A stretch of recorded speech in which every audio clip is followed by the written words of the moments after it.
दोस्तों, कला arts classes की यूट्यूब चैनल पे आप सभी का स्वागत है। तो फ्रेंड्स, आज हम लोग मॉडर्न हिस्ट्री के एक बहुत ही महत्वपूर्ण टॉपिक पे बात करने जा रहे हैं कि भारत में अंग्रेज़ों की भू राजस्व नीतियाँ।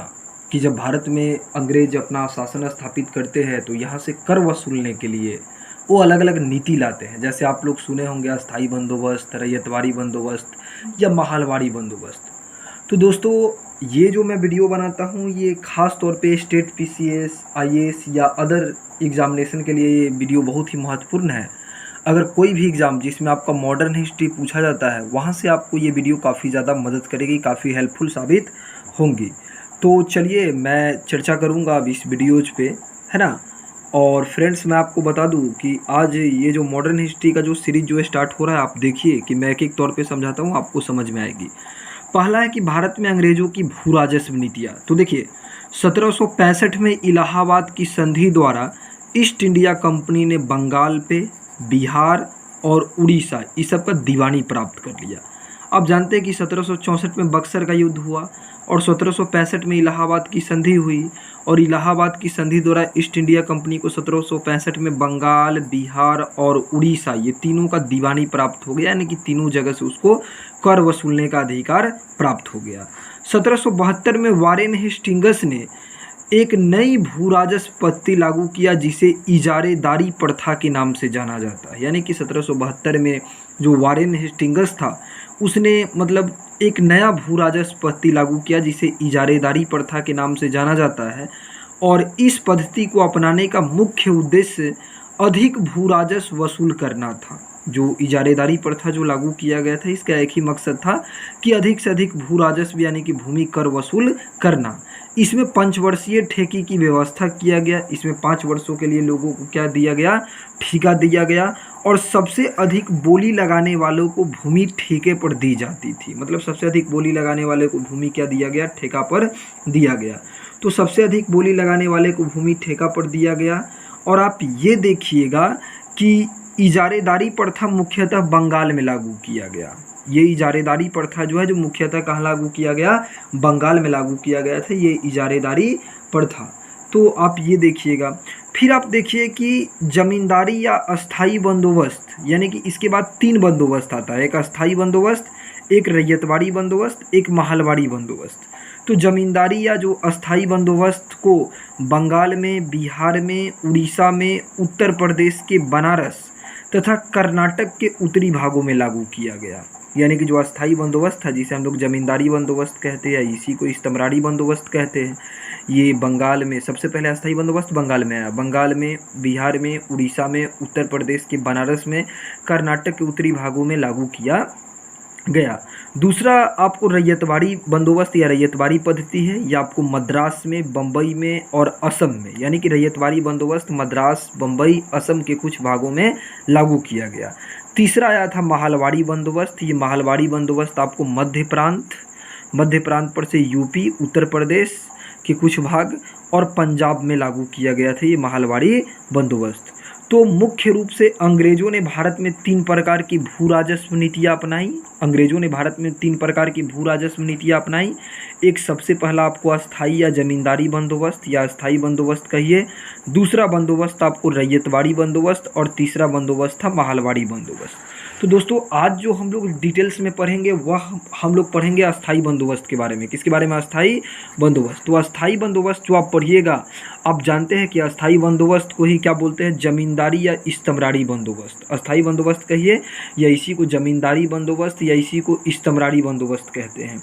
ये अस्थाई बंदोबस्त सबसे पहले 22 मार्च 1793 में लागू किया गया। कब किया गया, 22 मार्च 1793 में लॉर्ड कॉर्नवालिस के द्वारा।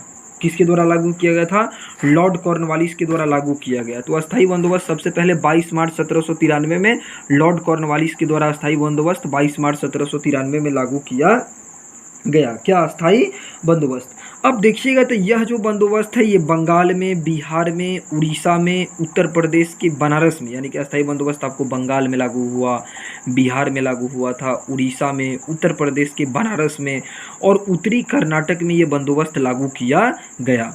इस अस्थाई बंदोबस्त में आप देखिएगा तो भूमि का जो मालिक है वह भूमि का जो मालिक जमींदार को बना दिया गया, जमींदार भूमि के मालिक हो गए।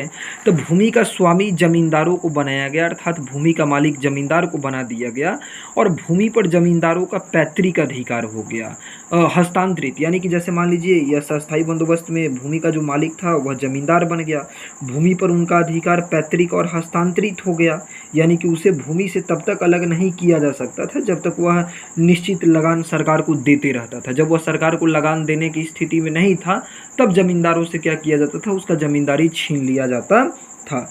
ये इस बंदोबस्त में ऐसा था कि जमींदार चाहे तो अपने जीवन काल में अपना जो जमींदारी है वह अपने बेटा को, यानी कि अपने उत्तराधिकारी को जमींदारी दे सकता था। लगान सैदब के लिए निर्धारित कर दिया गया था। अस्थाई बंदोबस्त में लगान हमेशा के लिए फिक्स कर दिया गया था, जैसे 10 वर्षों या 12 वर्षों के लिए लगान फिक्स कर दिया गया था। लगान की राशि तय की गई थी और सरकार का किसानों से कोई प्रत्यक्ष संपर्क नहीं था, यानी कि इस बंदोबस्त में सरकार का किसानों से कोई संपर्क नहीं था, यानी कि लगान की जो राशि तय की गई थी वह राशि आपको जमींदार ही लगान वसूल करके किसको देता था, कंपनी को, सरकार को देता था। कर वसूलने का अधिकार केवल जमींदारों को दिया गया था। अस्थाई बंदोबस्त में कर वसूलने का अधिकार केवल जमींदारों के पास था। जमींदार क्या करते थे, 10/11 भाग, यानी कि जमींदार किसानों से वसूल किए गए भूमि के कर का, कुल उपज का 10/11 भाग जमींदार कंपनी को देते थे और कर का 1/11 भाग जमींदार क्या करते थे, अपने पास रखते थे। तो अस्थाई बंदोबस्त में 10/11 भाग जमींदार कंपनी को दे देता था और 1/11 भाग कर का क्या करता था, जमींदार अपने पास रख लेता था। किस बंदोबस्त में, अस्थाई बंदोबस्त में। तो मैंने आपको क्या पढ़ाया कि 10/11 भाग जमींदार कंपनी को देता था और 1/11 भाग कर का जमींदार स्वयं अपने पास रख लेता था। जमींदारों की यह निश्चित राशि एक निश्चित समय को सूर्यास्त के पहले देनी पड़ती थी। इस अस्थाई बंदोबस्त में जमींदार को जो निश्चित राशि, जो कर जो उसका फिक्स किया गया था, वह जमींदार सूर्यास्त के पहले कर की राशि देता था।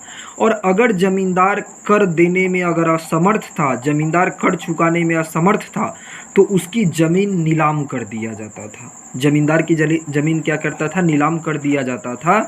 और इस कानून को सूर्यास्त कानून कहा जाता था। इस कानून को क्या कहा गया, सूर्यास्त कानून कहा गया।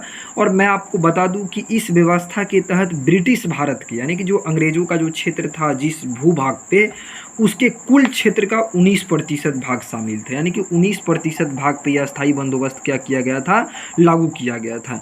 इस व्यवस्था में जमींदार और कंपनी को तो ज़्यादा लाभ हुआ। आप जानते हैं कि अस्थाई बंदोबस्त में जमींदार और कंपनी को ज़्यादा लाभ हुआ, लेकिन सबसे अधिक मात्रा में हानि किसको हुई, किसानों को हुई। क्यों हानि हुआ किसानों का, क्योंकि कंपनी जितना राशि तय कर देती थी, जैसे मान लीजिए कि कंपनी कर का जो राशि तय करती थी, तो जमींदार क्या करता था, किसानों से मनमाना राशि वसूलता था। जमींदार किसानों से अधिक मात्रा में राशि वसूल लेता था और जमींदार जो एक्स्ट्रा, जो फालतू राशि था वो अपने पास रख लेता था कर का, और बाकी जो निश्चित राशि है वह मतलब इसको कंपनी को दे देता था। तो इसमें नुकसान किसको हुआ, किसानों को हुआ। इस बंदोबस्त में आपको सबसे ज़्यादा जो मुनाफा जो हुआ था वह किसान को हुआ। कंपनी को भी फायदा हुआ। कंपनी को ये फायदा हुआ कि कंपनी को बार बार बंदोबस्त करने से छुटकारा मिल गया, कंपनी को कर वसूलने के झंझट से छुटकारा मिल गया, कंपनी का राशि एक निश्चित तय के लिए तय किया गया था, उसको कर वसूलने का कोई टेंशन वगैरह था ही नहीं। जमींदार कर वसूल करके कंपनी को देता था और जब जमींदार कर वसूल करके कंपनी को नहीं दे पाती थी, असमर्थ था जमींदार, तो वैसी स्थिति में जमींदार की जमींदारी नीलाम कर दी जाती थी। तो मैंने आपको क्या पढ़ाया, एक बार रिवीजन कर लीजिए। अस्थाई बंदोबस्त को इस्तमरारी बंदोबस्त या जमींदारी बंदोबस्त कहा जाता है। यह बंदोबस्त जो अस्थाई बंदोबस्त जो है, मैंने आपको ये बताया कि यह जो बंदोबस्त 22 मार्च 1793 को लागू किया गया, लॉर्ड कॉर्नवालिस के द्वारा लागू किया गया। यह बंदोबस्त आपको बिहार, बंगाल, उड़ीसा और उत्तर प्रदेश के बनारस और उत्तरी कर्नाटक के कुछ क्षेत्र में लागू किया गया। यह बंदोबस्त पूरे ब्रिटिश भारत के भूमि के 19% भूमि पर लागू किया गया। इस बंदोबस्त में जमींदार को कर वसूलने का अधिकार दिया गया, कंपनी और जमींदार के बीच में संपर्क था, है ना। और इस बंदोबस्त में क्या किया गया, जमींदार 10/11 भाग कर वसूल करके कंपनी को देती थी और 1/11 भाग जमींदार अपने पास रखता था। जमींदार जब कंपनी को निश्चित राशि के अनुसार कर नहीं लौटाता था तो कंपनी क्या करती थी, जमींदारों से उसकी जमींदारी छीन ली जाती थी, जमींदारों की जमींदारियां नीलाम हो जाती थी। तो ये तो अस्थायी बंदोबस्त पे वीडियो रहा। फ्रेंड्स, आपको ये वीडियो कैसा लगा आप नीचे कमेंट में लिखिएगा। इसके बाद हम लोग कल आपको रैयतवाड़ी और महलवाड़ी बंदोबस्त पे वीडियो लेकर के आएंगे। इसी तरीका से हम मॉडर्न हिस्ट्री का एक एक सीरीज को पूरा करते जाएंगे जो आपके एग्जाम ऑफ व्यू से बहुत ज़्यादा इंपॉर्टेंट है। तो ये जो कलाम आर्ट्स क्लासेज का यूट्यूब चैनल है अपने दोस्तों के साथ शेयर करें और आप यकीन मानिए कि मेरे साथ मिल करके आपकी तैयारी काफ़ी अच्छी हो जाएगी। जी धन्यवाद।